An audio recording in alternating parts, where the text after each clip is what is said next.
Salut à tous, c'est Camille. Bienvenue sur ma chaîne dédiée à l'économie domestique, au nettoyage et à la propreté de la maison. Restez avec moi pour des conseils pratiques et efficaces. Donc, au sujet de la vidéo. Auteur Anna Mirailova à lire 3 minutes. Publié le 05.03. 2022. En choisissant une houe dans la quincaillerie, il faut faire attention à plusieurs points différents. Tout d'abord, il s'agit de la forme et de la taille de la lame, car de ces paramètres dépend la fonctionnalité de l'outil de jardin. Vous devez également choisir un outil de qualité pour qu'il serve le plus longtemps possible. Les lames remplaçables ou les modèles à double face conviendront aux techniques économes. Comment choisir la bonne binette? N'essayez pas de choisir le premier modèle à succès et de courir à la caisse. Examinez d'abord attentivement le produit proposé à la vente. Matériaux de la lame dans le commerce, on trouve généralement des binettes fabriquées dans les matériaux suivants.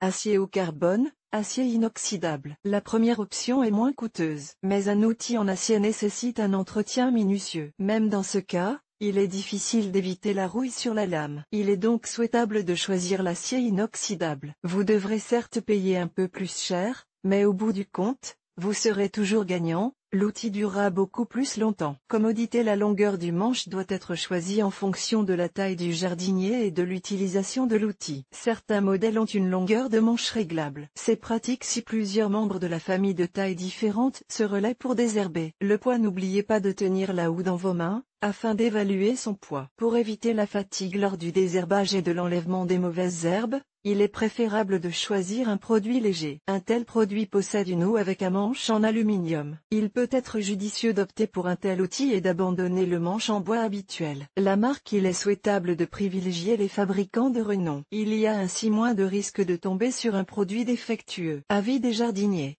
Si vous êtes perdu devant la diversité des modèles de houe, consultez les forums et lisez les avis de techniques expérimentés. Ils ont déjà utilisé cet outil et peuvent parler en toute connaissance de cause de ses avantages et de ses inconvénients. Ainsi, après avoir pris connaissance d'avis autorisés, vous serez en mesure de faire le bon choix. Nous vous proposons l'un d'entre eux. Les orties ont élu domicile dans mon champ de framboises. J'ai eu beau l'arracher, rien n'y a fait. La verdure a peu à peu recouvert toute la surface entre les framboisiers. Comment cueillir des baies quand elles me pincent douloureusement les chevilles? J'en ai assez, c'est pire qu'un radis amer. J'ai donc décidé une fois pour toutes de me débarrasser de l'agresseur épineux. J'ai pris une houe, mais après 15 minutes de travail dans ces conditions extrêmes, la lame n'a pas résisté et s'est cassée. J'ai dû aller chercher une nouvelle houe au magasin. J'ai vu une forme triangulaire parmi d'autres et j'ai décidé d'essayer cette forme en pratique. Les lames des trois côtés sont affûtées et le support se trouve au centre du triangle. J'ai trouvé cette idée intéressante et j'ai choisi cet outil particulier. De retour à la maison, je me suis tout d'abord rendu dans le potager pour tester mon achat. La nouvelle houe, avec son angle aigu, est entrée facilement dans le sol en biais et a coupé les racines des mauvaises orties, ne laissant aucune chance à la mauvaise herbe de s'échapper. Inspiré par ce premier succès,